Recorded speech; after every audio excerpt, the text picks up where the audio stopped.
అగ్రిగోల్డ్లో deposit చేసిన డబ్బులను వెంటనే తిరిగి ఇప్పించాలంటూ బాధితులు గుంటూరు జిల్లా నాగార్జున యూనివర్సిటీ ముందు ఆందోళనకు దిగారు. మరిన్ని వివరాలు మా ప్రతినిధి హరీష్ అందిస్తారు. అగ్రిగోల్డ్ బాధితుల పోరుబాటకు భారీగా స్పందన లభించింది. తెలుగు రాష్ట్రాలతో పాటు ఇతర రాష్ట్రాల నుంచి కూడా పెద్ద సంఖ్యలో బాధితులంతా కూడా తరలి వచ్చారు. ఏదైతే ప్రమాణ స్వీకారం చంద్రబాబు నాయుడు ప్రమాణ స్వీకారం చేశారో అదే ప్రాంగణంలో ఇప్పుడు బాధితులంతా కూడా నిరసన తెలియజేస్తున్నారు. గతంలో ఇచ్చినటువంటి హామీ ఏదైతే ఉందో హామీని అమలు చేయాలని చెప్పి బాధితులంతా కూడా తీవ్ర ఆందోళన వ్యక్తం చేసినటువంటి పరిస్థితి. బాధితులకి అటు వైసీపీ అదేవిధంగా సిపిఐకి సంబంధించినటువంటి పార్టీలు కూడా మద్దతు తెలిపాయి. మనతో మాట్లాడిన కొంతమంది బాధితులు కూడా ఉన్నారు. చెప్పండి, ఎక్కడి నుంచి వచ్చారు, మీకు ఎంతవరకు రావాల్సి? కడప జిల్లా నుంచి నేను జిల్లా సెక్రటరీ నాగేశ్వరరావు మాట్లాడుతున్నాను. అయ్యా, ఇప్పటి వరకు 18 నెలలు అయ్యింది. ప్రభుత్వంకు చిత్తశుద్ధి ఎందుకు లేదు? వడ్ల గింజలు బియ్యపు గింజలు ఉన్న సమస్యను మన రాష్ట్రాన్ని అభివృద్ధి చేయాలి అనుకున్నప్పుడు ఏదో రకంగా దీన్ని ఒక పెద్ద పెద్ద నేషనలైజ్ కంపెనీస్ని ఇన్వైట్ చేసి ఈ యొక్క కంపెనీలను వాళ్ళకు అప్పగించి బాధితులకు క్లియర్ చేయొచ్చు. వాళ్ళు చేసిన తప్పులు ఏంటి? ట్యాక్స్ పే చేయాలి. ట్యాక్స్ పే చేయనందుకు ఆస్తులు తీసుకో, అలాగే చెక్కులు పే చేయాలి, బ్యాంకులలో ఎంతెన్నో చూసుకొని దాని మీద చేసుకో. ఇంతమంది బాధితులు వాళ్ళ యొక్క జీవితాలతో ప్రభుత్వము, ప్రైవేట్ సంస్థ అన్ని రకాలుగా ఆడుకుంటుంది. కానీ నేను ఏం చెప్తున్నాను, అగ్రిగోల్డ్ కంపెనీ మీద ఆర్థిక విశ్లేషణ ఇంతవరకు జరగలేదు. ఎందుకు జరగలేదు? ఏపీసీఐడి వాళ్లకు 18 నెలలు సమయం మీకు ఉన్నప్పటికీ సాఫ్ట్వేరు లో ఆన్లైన్ కస్టమర్ల లిస్టు పెట్టమని ఎంత ప్రాధాన్యపడినా కూడా చీమ చిటుక్కున్నంత బాధ కూడా కలగకుండా మమ్మల్ని, మా యొక్క సహనశక్తిని ఎందుకు పరీక్షిస్తున్నారు? మీరు కస్టమర్స్ డిపాజిట్, మీరు డిజైన్ చేసినటువంటి సాఫ్ట్వేర్లో customer deposit, customer refund, balance అని మీరు చెప్పండి, ఎక్కడి నుంచి వచ్చారు, ఏంటి మీ ప్రధానమైన డిమాండ్ ఏంటి? మేము కడప జిల్లా పొద్దుటూరు నుంచి వచ్చామండి. మేము కూడా, నేను 15 సంవత్సరాలు దాంట్లో పనిచేసిన వ్యక్తిని. నేను కూడా దాదాపు 500 మంది ఏజెంట్లు నమ్ముకొని మీ దీంట్లో నిండా మునిగిపోయినాం.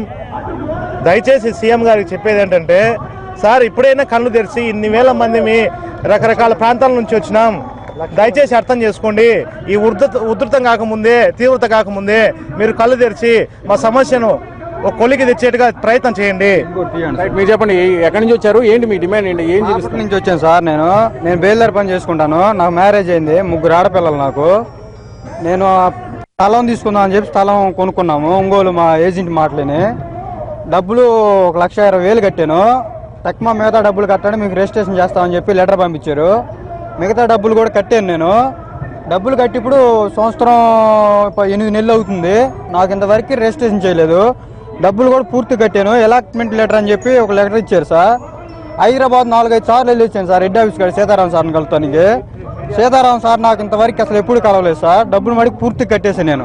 చెప్పండి, మీరు ఎక్కడి నుంచి వచ్చారు, మీకు ఎంత ఉంది, ఏంటి పరిస్థితి? మాది Kadapa district sir. Kadapa district మాది పులిందల దగ్గర సింహాద్రిపురం మండలం. అగ్రిగోల్డ్ దగ్గర డబ్బులు చాలా వసూలు చేసి వాళ్ళు కట్టినందు వలన చాలా ఇబ్బంది పడుతున్నారు. దయచేసి మన చంద్రబాబు నాయుడు కానీ మన అనుచరులు కానీ వెంటనే డబ్బులు ఇవ్వాల్సిందిగా మేము మళ్ళీ కోరుకోరు.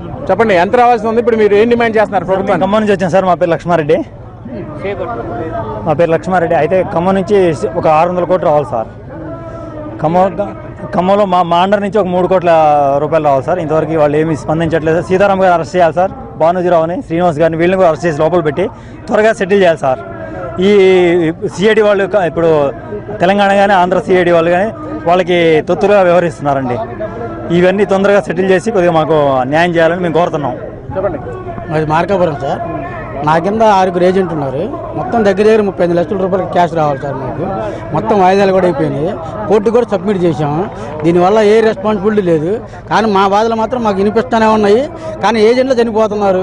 దీన్ని తగిన చర్య తీసుకోవాలని మేము కోరుకున్నాం. ఇప్పటికే చాలా ఆందోళన చేశారు, ఇప్పుడు మరో ఆందోళన చేస్తున్నారు. ఏమన్నా స్పందన వచ్చేటువంటి పరిస్థితి ఉందా? మీకు న్యాయం జరుగుతుందా? స్పందన వచ్చిద్దని మేము వచ్చాం సార్. ఇంతవరకు ఇక్కడైతే ఏం తెలియట్లేదు.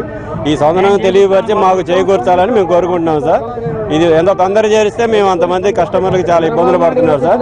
ఇదంతా చంద్రబాబు నాయుడు డిమాండ్ ఏంటి సార్? నా పేరు బాలాజీ అండి. మేము తెనాలి బ్రాంచ్ నుంచి వచ్చాం. దాదాపు 1.5 సంవత్సరాల కాలం గడిచింది సార్ అగ్రిగోల్డ్ సంస్థ మూతబడి. ఇన్ని సంవత్సరాల కాలం గడిచినా కూడా కనీసం ఇంతమంది దాదాపు 3 లక్షల మంది ఏజెంట్లు ఉన్నారు. దాదాపు 30 లక్షల మంది కస్టమర్లు ఉన్నారు.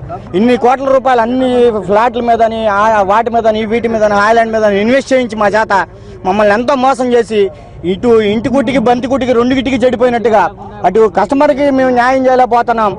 ప్రభుత్వం ఏ రకాన మమ్మల్ని స్పందించట్లేదు కనుక త్వరితగతిన ఈ సమస్యను క్లియర్ చేయాలని కోరుకుంటున్నాం.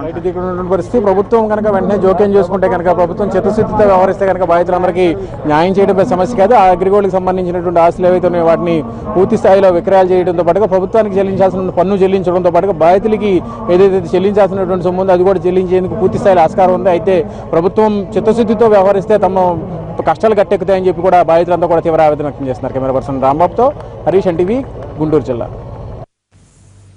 నైరుతి రుతుపవనాలు ప్రవేశించినా సాగర్ తీరంలో పెద్దగా ఫలితం లేకుండా ఉంది. మే వెళ్లి 2 వారాలైనా ఇంకా ఎండలు మండిపోతున్నాయి.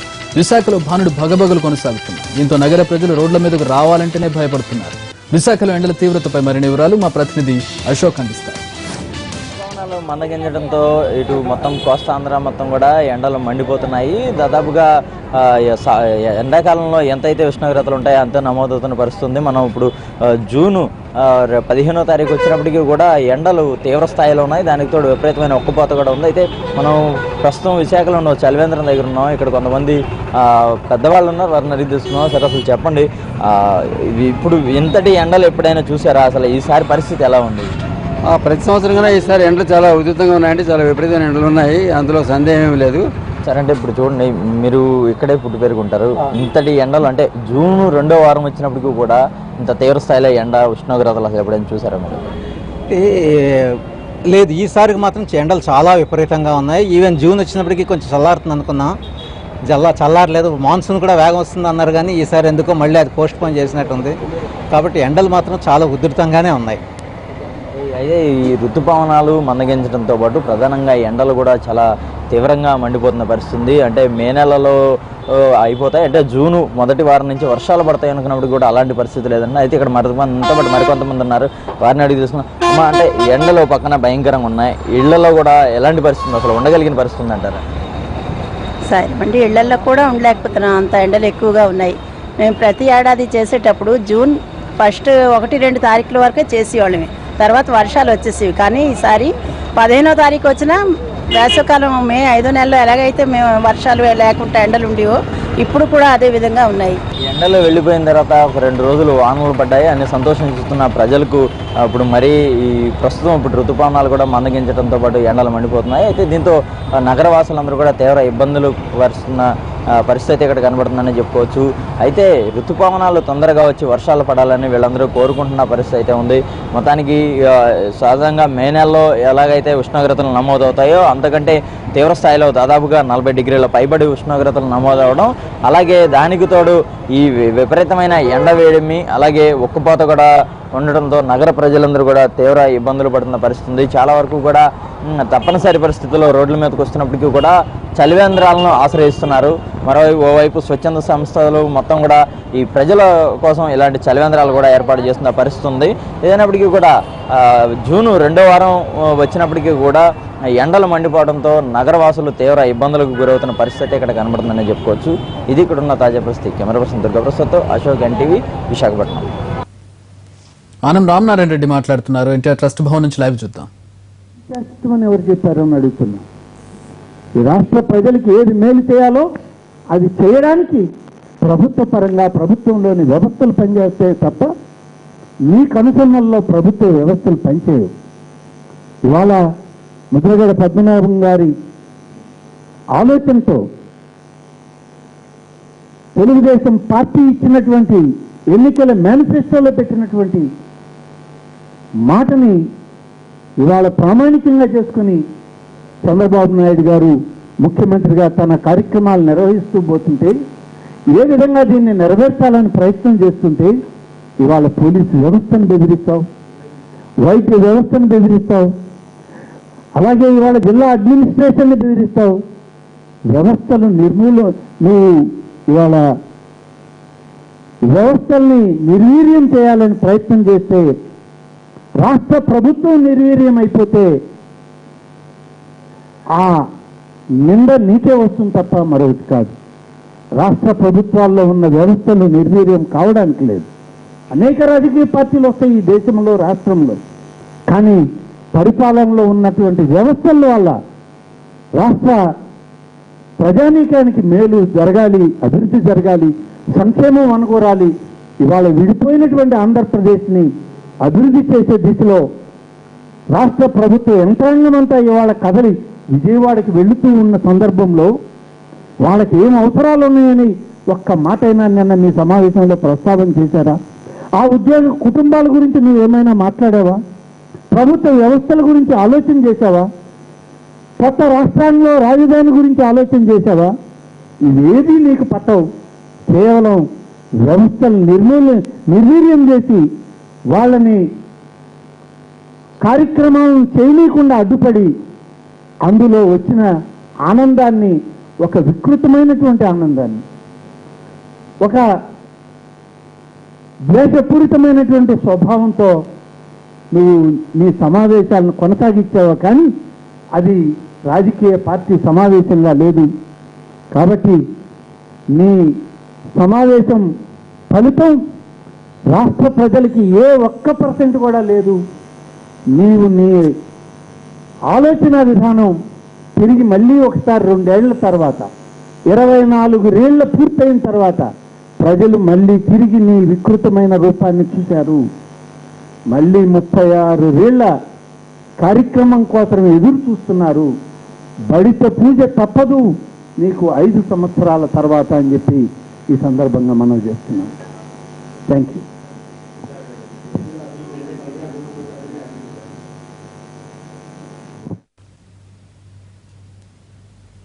నైరుతి రుతుపవనాల రాకకు ముందే గోవాలో చిరుజల్లులు కురుస్తున్నాయి. ఎక్కడెక్కడి నుంచి వచ్చిన పర్యాటకులు తొలి పలకరింపుతో ఆనందం వ్యక్తం చేస్తున్నారు. కొందరు టూరిస్టులు వర్షంలో తడవడానికే సంబరపడితే మరికొందరు గొడుగులతో కనిపించారు. మొత్తానికి ముందస్తు వర్షాలతో గోవా ప్రజలు సంతోషం వ్యక్తం చేస్తున్నారు.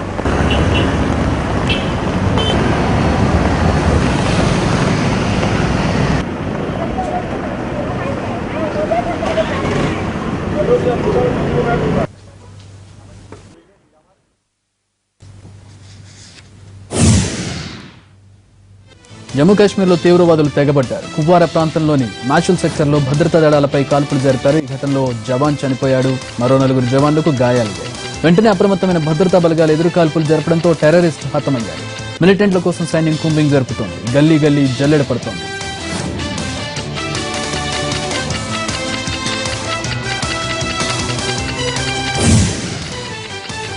జమ్మూ కాశ్మీర్ అసెంబ్లీలో ప్రతిపక్ష సభ్యులు ఆందోళనకు దిగారు. జమ్మూలో ప్రార్థనా మందిరాన్ని అపవిత్రం చేశారంటూ నిన్న రాత్రి నుంచి హింసాత్మక ఘటనలు జరుగుతున్నాయి. నిరసనకారులు పోలీస్ స్టేషన్ మీద అటాక్ చేసి తగలబెట్టారు. దీంతో పోలీసులు 144 సెక్షన్ విధించారు.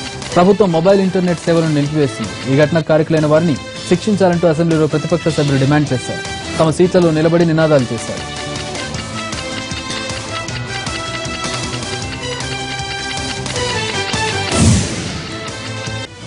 ఇవి 30-60 అప్డేట్స్. నెక్స్ట్ హలో డాక్టర్ ప్రసారం అవుతుంది. Stay tune to NTV.